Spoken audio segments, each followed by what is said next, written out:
Hello everyone. आज के इस वीडियो में हम लोग बात करने वाले हैं how to crack SSC stenographer 2022, जिसमें कि हमारा टारगेट होगा 160 प्लस के स्कोर को लेने का। तो 160 के ऊपर हम लोग स्कोर लेंगे ताकि हमारा अच्छे से सिलेक्शन हो, अच्छे डिपार्टमेंट में सिलेक्शन हो और होम स्टेट मिलने के भी चांसेस रहें। तो हम लोग अच्छा से अच्छा स्कोर करेंगे और जो अभी 3-4 महीने का समय बचा है अगले स्टेनोग्राफर एग्जाम के लिए, उसको बेस्ट वे में यूटिलाइज करके हम लोग कैसे इतना अच्छा स्कोर ले सकते हैं। इवन इफ ये आपका फर्स्ट अटेम्प्ट हो और इवन इफ अगर आप कोचिंग नहीं भी ले रहे हो तब भी आप इतना स्कोर कैसे कर सकते हो, इसकी ये पूरी स्ट्रैटेजी है। सबसे पहले माफी मांगना चाहूंगा कि चैनल पे वीडियोस आने में इतना टाइम लगा। एक्चुअली कुछ पर्सनल प्रॉब्लम्स चल रही थी जिस वजह से थोड़ी डिफिकल्टी हुई, लेकिन अब चैनल पे सब कुछ रेगुलराइज हो जाएगा तो उसकी चिंता आप लोग मत कीजिए। चलिए वीडियो को स्टार्ट कर लेते हैं। वीडियो को स्टार्ट करने से पहले सबसे इंपॉर्टेंट सवाल आपको ये पूछना है कि आपको स्टेनो का एग्जाम क्यों क्रैक करना है, आप इस एग्जाम की तैयारी क्यों करना चाहते हो, क्योंकि बहुत ही कॉम्पिटिटिव एग्जाम है। और अगर आपको इस वाई का आंसर सही से क्लियर कट मालूम नहीं होगा तो आगे आप सस्टेन नहीं कर पाओगे, क्योंकि बहुत सारी अनसर्टेनिटीज आती हैं। स्किल टेस्ट अपने आप में बहुत ही मुश्किल काम है, तो स्किल टेस्ट की तैयारी करना भी मुश्किल काम होता है। तो इसीलिए आप पहले से क्लियर कट आंसर अपने मन में रखो, क्योंकि बहुत से लोग बीच में ही छोड़ करके भाग जाते हैं या फिर अपना 100% एफर्ट नहीं डालते और उसके बाद किस्मत को कोसते रहते हैं कि मेरा सिलेक्शन क्यों नहीं हुआ। तो अपने आप से सबसे इंपॉर्टेंट सवाल आप ये पूछो कि आप क्यों इस एग्जाम की प्रिपरेशन करना चाहते हो। ये आपका कोई भी रीजन हो सकता है, रीजन कितना बड़ा होगा कितना छोटा होगा ये इंपॉर्टेंट नहीं होता, बस ये इतना बड़ा हो जाना चाहिए कि आपको मोटिवेशन मिले हर दिन, आपके अंदर से मोटिवेशन है, आपको यूट्यूब पे जाकर के मोटिवेशनल वीडियोस नहीं ढूंढना पड़े। ये बहुत ही इंपॉर्टेंट पार्ट है वीडियो का, इसको स्किप कर देते हैं मैक्सिमम लोग, लेकिन ये आपको बहुत ही हेल्प करता है आपके डाउन टाइम्स में, जब आप प्रिपरेशन में थोड़ा सा फंसते हो, जब आपके मॉक में नंबर नहीं बढ़ते।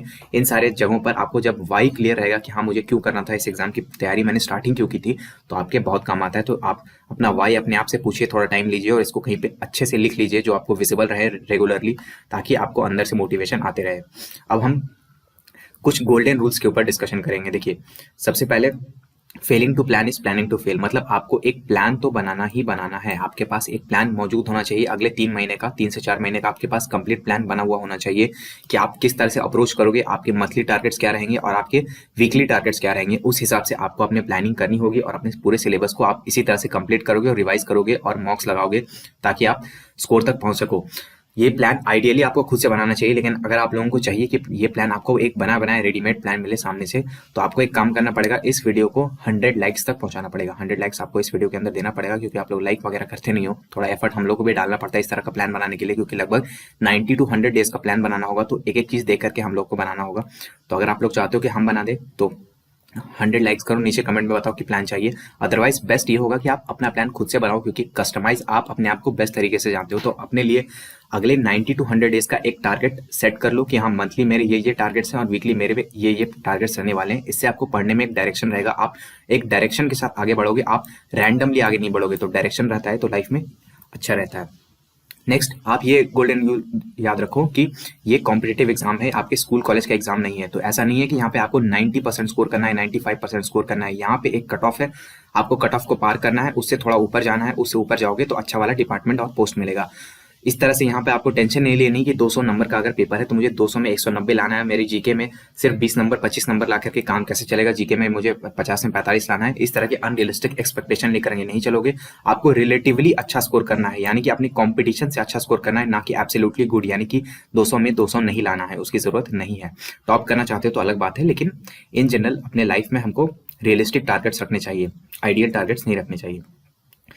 नेक्स्ट रूल है कि हमें रेगुलरली पढ़ना है, हम लोग रोज पढ़ेंगे, भले हर दिन 1 या 2 घंटा ही हो पाए। खराब दिन में, बैड डेज में, मान लो किसी दिन आपकी तबीयत खराब है या फिर आपका कोई फंक्शन है रिलेटिव्स के घर में, तो आपका टाइम थोड़ा आपको कम मिला, लेकिन उस दिन आप 1-2 घंटा ही पढ़े, लेकिन हर दिन पढ़ेंगे, किसी भी दिन गैप नहीं डालेंगे, क्योंकि टाइम काफी कम है, काफी कॉम्पिटेटिव एग्जाम है इस बार का ये।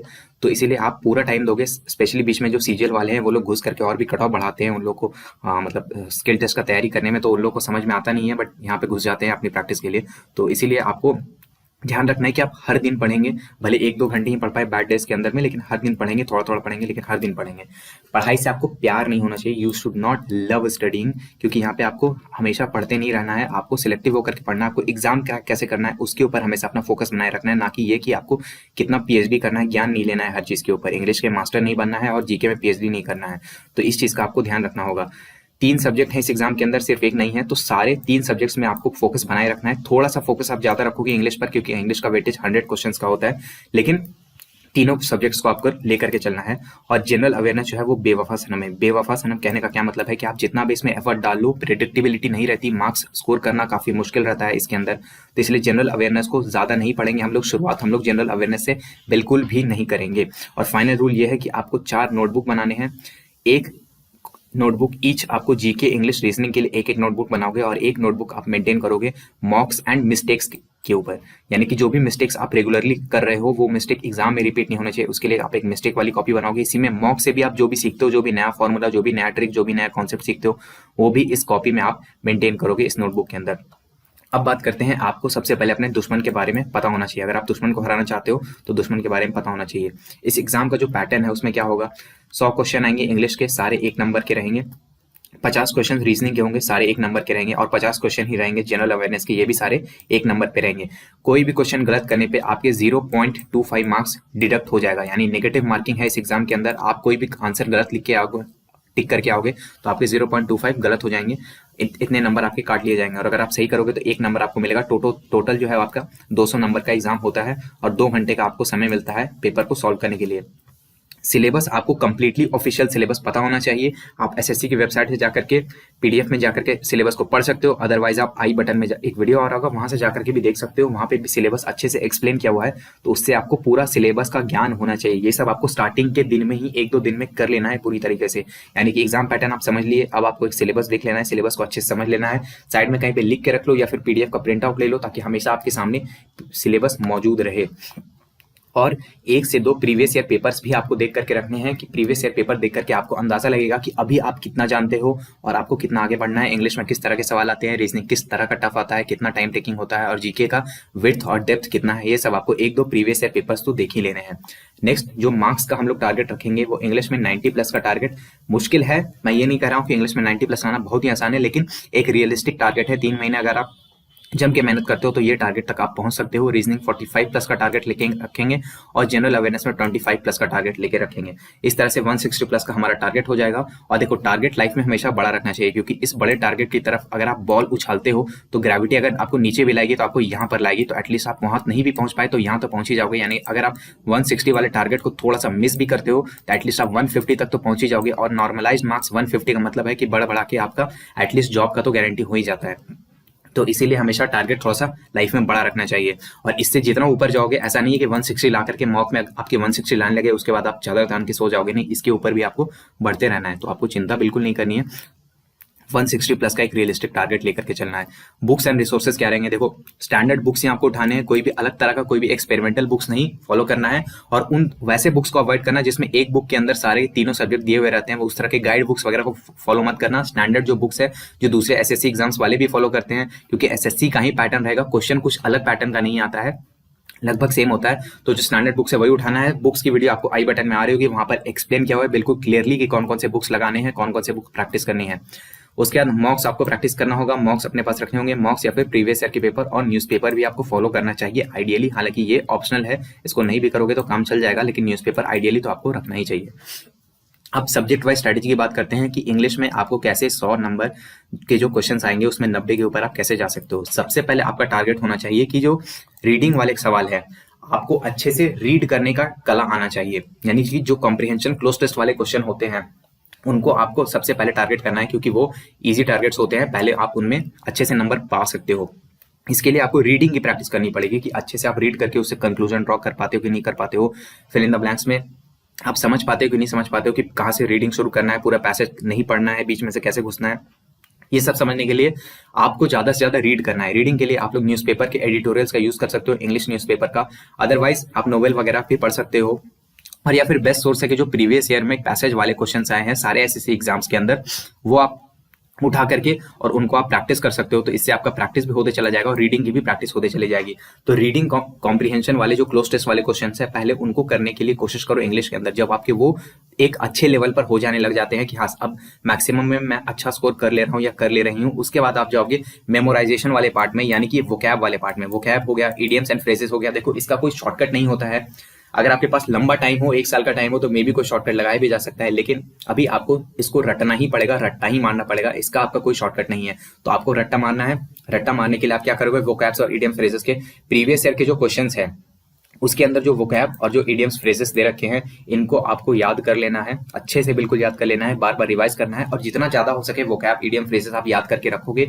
और उसके बाद भी अगर आपके पास टाइम बच जाता है तो स्टैंडर्ड बुक्स में, यानी कि एसपी बख्शी टाइप की जो बुक्स होती है, एसपी बख्शी में बहुत अच्छा कलेक्शन दिया हुआ है वोकैब का, सिनोनिम एंटोनिम सारी चीजों का, उसको आप जाकर के रट्टा मार सकते हो, क्योंकि इसमें रट्टा ही मारना पड़ेगा, इसका कोई अदर अल्टरनेटिव नहीं है, क्योंकि इसमें आप समझ नहीं सकते अदर, या तो आपको आता है या तो आपको नहीं आता, इसमें कोई बीच वाली बात नहीं होती कि समझ के आप कुछ गेस कर सकते हो, तो इसको आपको मेमोराइज ही करना पड़ेगा।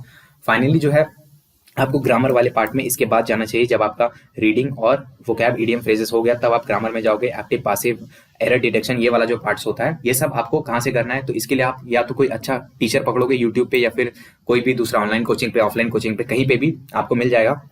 टॉपिक वाइज आपको जाना है, यूट्यूब पे सर्च करना है। मान के चलिए कि आपको प्रीपोजिशन पढ़ना है, तो प्रीपोजिशन फॉर एसएससी, और एसएससी सीजीएल हो, सीएचएसएल हो, स्टेनो हो, किसी के लिए भी वो टीचर पढ़ा रहा है वो अच्छा पढ़ा देगा, क्योंकि एसएससी के सारे एग्जाम्स में पैटर्न लगभग सेम रहता है, कोई खास डिफरेंस होता नहीं है। तो आप ये मत देखना कि वो एसएससी स्टेनोग्राफर के लिए ही अलग से पढ़ा रहा है, क्या ऐसे बेवकूफ बनने की जरूरत नहीं है। और जो टीचर कम टाइम में पढ़ा दे, क्योंकि अभी आपके पास टाइम थोड़ा कम है, उसको प्रेफर करिएगा, तो उस टीचर से पढ़ करके उसका नोट्स बनाइए और धीरे धीरे करके ग्रामर के पार्ट को भी अच्छा करिए। अदरवाइज अगर आप बुक से पढ़ सकते हैं तो इससे आइडियल चीज कोई हो नहीं सकता। बुक से पढ़ना सबसे अच्छी चीज होती है, तो बुक से पढ़ने की कोशिश करिएगा। Book is the best thing. Book से पढ़ के अगर आप समझ सकते हैं, नोट्स बना सकते हैं, ग्रामर को अच्छा कर सकते हैं, तो वो सबसे बेस्ट बात है। अदरवाइज आप टीचर से भी पढ़ सकते हो। तो इंग्लिश अच्छा करने के लिए 3 चीजें करनी है। पहले आपको रीडिंग एफिशिएंसी अच्छी करनी है, उसके बाद आप मेमोराइजेशन करोगे वोकैब इडियम्स फ्रेजेस को, और उसके बाद ग्रामर को आप अच्छे करोगे। और इन सब को करने के बाद आप खूब सारी प्रैक्टिस करोगे। खूब सारी प्रैक्टिस आप प्रीवियस ईयर के क्वेश्चंस को कर सकते हो। इंग्लिश में देखो प्रैक्टिस की भी बहुत ज्यादा इंपॉर्टेंस होता है, तो प्रैक्टिस आप अच्छे से करेंगे। नेक्स्ट आते हैं रीजनिंग के ऊपर। देखो रीजनिंग में जो 50 सवाल आएंगे, कोई भी इंसान, कोई भी बंदा जो कि तैयारी नहीं भी करता, वो भी 50 के 50 सवाल कर सकता है, अगर उसको 50 घंटे दे दिए जाए। लेकिन एग्जाम में आपके पास 50 घंटे नहीं होंगे। तो रीजनिंग में मेन जो इशू होता है वो टाइम के अंदर 50 क्वेश्चंस को करने का होता है, क्योंकि समझ तो सब लोग जाते हैं क्वेश्चंस को, जो लॉजिक है, जो ट्रिक है, क्योंकि ये दिमाग वाले क्वेश्चंस होते हैं। इसका ऐसा कुछ नहीं है मैथ्स की तरह कि कुछ आपको पढ़ना होगा इसके लिए। ये बेसिकली आपका दिमाग चेक कर रहा होता है कि आपके पास दिमाग है या नहीं है। जिसके भी पास दिमाग है वो 50 सवाल को बना सकता है, लेकिन टाइम में बनाना ये प्रॉब्लम वाली बात होती है। तो 50 में से देखो इन जनरल क्या होगा कि 20 से 30 सवाल तो आप बिना कुछ पढ़े ही कर रहे होगे, और टाइम में भी कर रहे होगे, अच्छे से कर रहे होगे। लगभग 20 से 30 सवाल आप ऑलरेडी जानते होगे, कर रहे होगे। फॉर एग्जांपल बहुत सारे लोग होते हैं जो मिरर इमेज वाला क्वेश्चन है, मिरर इमेज वाला उनको पहले से जम रहा होता है, वो कर पा रहे होते हैं। तो वैसे चीजों को आपको दोबारा से पढ़ने की जरूरत नहीं है। आप पढ़ोगे क्या, आप जब मॉक बनाओगे तो आपको समझ में आएगा कि जो जो आपके डिफिकल्ट टॉपिक्स हो रहे हैं, डिफिकल्ट टॉपिक्स रीजनिंग के अंदर, मान लो किसी को डिस्टेंस डायरेक्शन में प्रॉब्लम आ रहा है, मान लो किसी को वेन डायग्राम में प्रॉब्लम आ रहा है, तो इस तरह से आप अपना लिस्ट प्रिपेयर करो कि ये जो टॉपिक्स है ये मुझे पढ़ने की जरूरत है, और फिर उन टॉपिक को यूट्यूब से आप पढ़ डालो। फॉर एग्जाम्पल अगर किसी को क्यूब पढ़ना है, डाइस और क्यूब का जो क्वेश्चन होता है, इस तरह से आपका एक क्यूब बना हुआ होता है और क्यूब में आपके फेसेस बने हुए रहेंगे, और बताया जाएगा, पूछा जाएगा आपसे कि कौन से फेस में कौन सा फिगर है, उस तरह से ऑप्शन अरेंज होता है। तो अगर आपको ये पढ़ना है, आप सीधा जाओ यूट्यूब पे लिखो कि क्यूब फॉर एसएससी एग्जाम्स, तो एसएससी इस तरह से जो भी आपका सबसे छोटा वीडियो आता है उसको जाकर के देखो, उसका अच्छा से क्रिस्प नोट्स प्रिपेयर करो, और अगले बार खूब सारे इसके क्वेश्चन बनाओ। इसके बाद क्या करना है, जब आपका टॉपिक्स धीरे धीरे प्रिपेयर होते चला जाएगा, जब आपका अप्रोच डेवलप होते चला जाएगा, तब आपको प्रैक्टिस करना है, खूब सारा प्रैक्टिस करना है, और आपको फोकस करना है टाइम मैनेजमेंट के अंदर। क्योंकि रीजनिंग में क्या होता है, स्पेशली स्टेनोग्राफर एग्जाम के अंदर, कि आपको थोड़े फंसाने वाले सवाल दिए जाते हैं कि जिससे आपका टाइम ज्यादा चला जाए। तो इसीलिए रीजनिंग में आपको फोकस करना है कि आप टाइम मैनेजमेंट अच्छा करो, और प्रीवियस ईयर वाली जो बुक है, जो किरण वाली बुक आती है रीजनिंग के अंदर, उससे बेहतरीन तरीके से प्रैक्टिस करके जाओ। रीजनिंग में जितना अच्छा प्रैक्टिस करके जाओगे उतना ज्यादा आपका मार्क्स बढ़ेगा, और उतना ज्यादा आप कम टाइम में सॉल्व कर पाओगे। रीजनिंग का कोई शॉर्टकट नहीं होता, इसमें आपको प्रैक्टिस तो करना ही पड़ेगा at the end of the day. तो रीजनिंग की खूब सारी प्रैक्टिस करो। नेक्स्ट आते हैं जनरल अवेयरनेस में। देखो जनरल अवेयरनेस में आपको तभी कदम रखना चाहिए जब आपका इंग्लिश और रीजनिंग एक ठीक ठाक लेवल पे कंप्लीट हो। कंप्लीट का मतलब ये नहीं है कि आपको 100% कंप्लीट कर देना है इंग्लिश और रीजनिंग को, लेकिन एक ठीक ठाक लेवल पे जब आप इंग्लिश और रीजनिंग में पहुंच जाओगे, तभी आप इंग्लिश करने के बाद जनरल अवेयरनेस में आओगे। जनरल अवेयरनेस शुरुआत में आप आधा घंटा 1 घंटा ही पर डे पढ़ो, उससे ज्यादा मत पढ़ो, क्योंकि जनरल अवेयरनेस में क्या होगा, बहुत ज्यादा पढ़ने के बावजूद क्वेश्चंस हिट होते हैं, मतलब हिट नहीं हो पाते हैं, मेरा मतलब था, क्योंकि अनप्रेडिक्टेबिलिटी बहुत ज्यादा है, विड्थ जो है सिलेबस का वो बहुत ही बड़ा है, तो इसीलिए थोड़ा सा मुश्किल हो जाता है इसमें इसके अंदर स्कोर करना। फिर भी हमें स्कोर तो करना ही है। तो स्कोर करने के लिए सबसे पहला हमारा अप्रोच ये रहेगा कि जो इंपॉर्टेंट टॉपिक्स है प्रीवियस ईयर के पेपर से, उनसे हमको इंपॉर्टेंट टॉपिक्स उठाने हैं। प्रीवियस ईयर पेपर्स को देखते हुए उनको एनालाइज करते हुए इंपॉर्टेंट टॉपिक्स होंगे। चैनल पे भी कुछ दिन के अंदर, टेंशन मत लीजिए, इंपॉर्टेंट टॉपिक्स का लिस्ट आपको दे दिया जाएगा जनरल अवेयरनेस का। अदरवाइज आप खुद से करोगे, कोई भी एक्सरसाइज आप खुद से करोगे तो वो ज्यादा बेटर होता है, आपको ज्यादा चीजें सीखने के लिए मिलेगी। तो जो इंपॉर्टेंट टॉपिक्स है, जो बार बार है, जो रिकरिंग टॉपिक्स है, जैसे रिवॉल्ट ऑफ 1857 हो गया, विटामिन हो गया, विटामिन एंड मिनरल्स हो गया, डेफिशिएंसी डिजीज हो गया, इस तरह की चीजें हैं जो ज्यादा रिपीट होती, ज्यादा आने के चांसेस है। पहले आप उन इंपॉर्टेंट टॉपिक्स को आइडेंटिफाई करो और सबसे पहले इन टॉपिक्स को आप इंटरनेट से या फिर कोई भी स्टैंडर्ड बुक से जैसे कि लूसेंट से कंप्लीट करो इसके नोट्स, और इसको अच्छे से कंप्लीट करो, मतलब पूरी तरह से इनको याद कर जाओ। अगर ये चीजें होने के बाद आपके पास समय बच रहा है, तब फिर जो अदर टॉपिक्स है जो कि इन इंपॉर्टेंट टॉपिक्स में नहीं है उनको आपको करना चाहिए। उसके बाद आप अदर टॉपिक्स में जाओगे। उसके बाद इतना सब करने के बाद आपको करंट अफेयर्स में क्या करना है कि लास्ट के 8 से 10 महीने के मंथली वन लाइनर के केवल वीडियोस कर लेने हैं। मंथली वन लाइनर वीडियोस करने हैं जो कि यूट्यूब में आपको फ्रीली अवेलेबल होते हैं। कोई भी एक टीचर का पकड़ोगे और उसको अच्छा से आपको उसका नोट्स बना करके और उसको मेमोराइज करना होगा। नोट्स बना के मेमोराइज करना पड़ेगा करंट अफेयर्स को। इसमें भी कोई शॉर्टकट नहीं होता कि आपको कुछ अलग तरह का कोई कैप्सूल बना के दे दिया जाए जिसको आप खा जाओगे तो आपको अच्छे से याद हो जाएगा। देखो 8 to 10 मंथ्स एक काफी रीजनेबल ड्यूरेशन है। इससे ज्यादा का करने जाओगे तो हो सकता है कि आप करंट अफेयर्स के ज्यादा क्वेश्चंस आप कवर कर पाओगे, लेकिन आपके पास टाइम नहीं बचेगा। दूसरी बात, अगर आप वन लाइनर वीडियोस के अलावा कुछ ज्यादा जो डिटेल्स में होते हैं, जो एक महीना में 300-400 पेज का जो पीडीएफ आता है, कुछ अफेयर्स क्लाउड वगैरह का जो आता है, तो उन सबसे करने जाओगे तो उससे क्या होगा कि 100% हो सकता है आप करंट अफेयर्स के क्वेश्चंस कर पाओ, लेकिन करंट अफेयर्स के क्वेश्चन ही कितने आएंगे? 10 क्वेश्चन आएगा, बहुत से बहुत 15 आएगा। अगर 15 सवाल करने के लिए आप 300 पेज के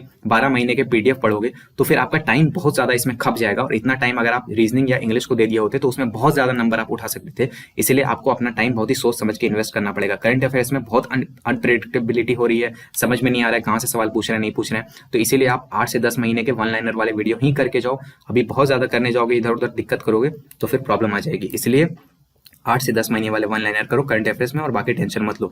जनरल अवेयरनेस में आपको कॉन्स्टेंटली रिवाइज करना पड़ेगा। जो भी आप पढ़ रहे हो उसके आप शॉर्ट नोट्स प्रिपेयर करो। अदरवाइज अगर आप बुक में अंडरलाइन करते हो तो बुक को बार बार रीड करो, बार बार रीड करो। रिपीटेशन इंपॉर्टेंट होती है जनरल अवेयरनेस के अंदर। याद नहीं रहता, ये कोई एक्सक्यूज नहीं होता। याद इसलिए नहीं रहता क्योंकि आप लोग रिपीट नहीं करते हो।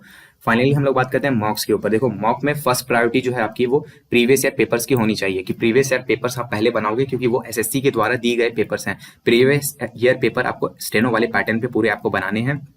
ये बहुत सारे प्लेटफॉर्म्स आपको फ्री में भी दे देते हैं, तो वहां से आप कर सकते हो। उसके बाद जो भी आपके टेस्ट के रिजल्ट्स हैं उनको आपको थोरली रिवाइज करना है, बहुत ही इंपॉर्टेंट है। 2 घंटा का आपका पेपर होता है तो एटलीस्ट आपको 2 घंटा या उससे ज्यादा आपको एनालिसिस में भी देना चाहिए। और जो भी आपको नए ट्रिक्स, नए फॉर्मूलाज, नई टेक्निक्स मिल रही है वो आपको कॉपी में नोट डाउन करना चाहिए। तो जो भी नए ट्रिक्स, नए भी कॉन्सेप्ट या फिर नए क्वेश्चंस हैं नए टाइप्स के, उनको आपको नोट डाउन करना होगा अपने सेपरेट नोटबुक में, जो हम लोगों ने पहले बात की थी। अब देखिए अभी प्रॉब्लम क्या है स्टेनो वाले लोगों के लिए कि जो बड़े बड़े नाम है मार्केट में, बड़े बड़े ब्रांड्स हैं, वो उस तरह के क्वालिटी मॉक्स नहीं बना रहे हैं। तो इसीलिए मैं बोल रहा था कि प्रीवियस ईयर पेपर्स पे आप लोग फोकस करोगे, लेकिन प्रीवियस ईयर पेपर्स ज्यादा है नहीं। प्रैक्टिस करने के बाद आपके पास प्रॉब्लम आ जाएगी कि प्रीवियस ईयर खत्म हो जाएंगे और मॉक्स भी बहुत ज्यादा दिया नहीं जाता क्योंकि स्टेनो उतना पॉपुलर एग्जाम है नहीं। तो मॉक्स, ये बहुत ही कॉमन प्रॉब्लम है कि मॉक खत्म हो जाता है। किसी भी बड़े इंपॉर्टेंट जो बड़े बड़े नाम है उनका ब्रांडेड जो टेस्ट सीरीज आप लोग लेते हो तो उसमें आप देखोगे कि सीजीएल सीएचएसएल के बहुत सारे मॉक होते हैं, लेकिन स्टेनो का उतना होता नहीं है। और मॉक होता भी है तो उस क्वालिटी का नहीं होता। आजकल क्वालिटी बहुत ज्यादा खराब होते जा रहा है, जो एक्चुअल एग्जाम एसएससी का उससे मैच नहीं करता। तो और जो नंबर ऑफ मॉक्स है वो तो कम रहते हैं। इसलिए हम लोग एसएससी स्टेनोग्राफर 22 के लिए मेगा मॉक्स इंट्रोड्यूस करने जा रहे हैं। 1 अगस्त से इसके रजिस्ट्रेशन स्टार्ट हो जाएंगे और मॉक्स आना स्टार्ट हो जाएंगे हमारे ऑफिशियल एंड्रॉइड एप्लीकेशन पे। एग्जाम क्लस्टर के एंड्रॉइड एप्लीकेशन का लिंक आपको डिस्क्रिप्शन में और पिन कमेंट में दोनों जगह मिल रहा होगा। अगर आप 1 अगस्त के बाद वीडियो देख रहे हो तो आप रजिस्टर भी कर पाओगे। देखो प्राइस बहुत ही रीजनेबल रखा जाएगा। प्राइस अभी हम लोगों ने डिसाइड नहीं किया, लेकिन बहुत ही ज्यादा रीजनेबल प्राइस रखा जाएगा। और मॉक जो है वो क्वालिटी के बनाए जाएंगे, जो कि एक्चुअल पैटर्न है उससे ज्यादा मैच करवाने की कोशिश की जाएगी, क्योंकि हम लोगों को अच्छा खासा एक्सपीरियंस हो चुका है स्टेनो एग्जाम्स का। तो स्टेनो एग्जाम्स में किस तरह के क्वेश्चन आ सकते हैं, इतने सालों से आ रहे हैं, उसको हम लोग बेस्ट वे में गेस करने की कोशिश करेंगे। हमारे जो एक्सपर्ट्स की टीम है वो लोग बेस्ट वे में गेस करने की कोशिश करेगी, तो हम लोग मॉक बनेंगे। ये आपको फॉल्स एक्सपेक्टेशन बिल्कुल भी नहीं दिया जा रहा है कि जो आप मॉक बना रहे हो उससे हम लोग बेटर बना देंगे, या फिर इसको अगर आप नहीं बनाते हो तो आपका एग्जाम नहीं निकलेगा। ऐसा कुछ भी बात नहीं है। आप जो भी सोर्स फॉलो करते हो उसको अच्छे से करो, लेकिन अगर आपको जरूरत महसूस होती है तो बहुत ही रीजनेबल प्राइस पे रखा जाएगा। 1 अगस्त से रजिस्ट्रेशन स्टार्ट होगा। अभी से एंड्रॉइड एप्लीकेशन आप लोग डाउनलोड करके रख लो और 1 अगस्त के बाद अगर आप लोग वीडियो देख रहे हो तो रजिस्ट्रेशन स्टार्ट हो चुका होगा। तो डिस्क्रिप्शन में पिन कमेंट में लिंक है, वहां से जाकर के आप लोग रजिस्टर कर सकते हो हमारे मॉक के अंदर। अगर जरूरत लगे तो कर सकते हो, अदरवाइज हम लोग ये झूठी बात बिल्कुल नहीं कहेंगे कि हमारा ही लो, हमारा नहीं लोगे तो सिलेक्शन ही नहीं होगा, ऐसा बिल्कुल नहीं है। बट हम लोग अच्छे से बनाएंगे और आप लोगों को बेस्ट सर्विस देने की कोशिश की जाएगी। चलो फाइनली 2 टिप्स बता करके वीडियो को एंड करते हैं। सबसे इंपॉर्टेंट बात यह है कि आप मंथली रिवीजन करो नोट्स के, मॉक्स के और मिस्टेक्स टू अवॉइड के, ठीक है। हर मंथ में बड़ा सा एक टाइम रखो, मतलब लास्ट का 1-2 दिन पूरा रखो, जिसमें आप नोट्स और मॉक्स और मिस्टेक्स ये सारी चीजों को अच्छे से एनालाइज करो। वीकली कर सकते हो तो और भी अच्छा, वीकली बेस्ट रहेगा, लेकिन एटलीस्ट मंथली तो करो ही करो कि सारे नोट्स, मॉक्स और मिस्टेक्स टू अवॉइड को अच्छे से रिवाइज कर रहे हो। और आखिरी का जो 15 दिन होगा आपके एग्जाम के पहले का, वो कंप्लीटली आपको देना चाहिए रिवीजन के लिए। यानी इस टाइम पे आप सिर्फ और सिर्फ रिवीजन के लिए दोगे लास्ट के 15 दिन। तो लास्ट के 15 दिन आप एक्सक्लूसिवली रिवाइज करोगे, कुछ भी नया उस टाइम पे मत पढ़ना। चैनल को सब्सक्राइब करके रख लो और वीडियो को लाइक और शेयर जरूर कर देना। आई होप आप लोग को वीडियो से देख करके कुछ वैल्यू मिला होगा। और एग्जाम्स के लिए all the very best. Mock का रजिस्ट्रेशन का लिंक डिस्क्रिप्शन पिन कमेंट में है। वीडियो को देखने के लिए आपका बहुत बहुत धन्यवाद। मेरा नाम है ऋषिकेश। जय हिंद।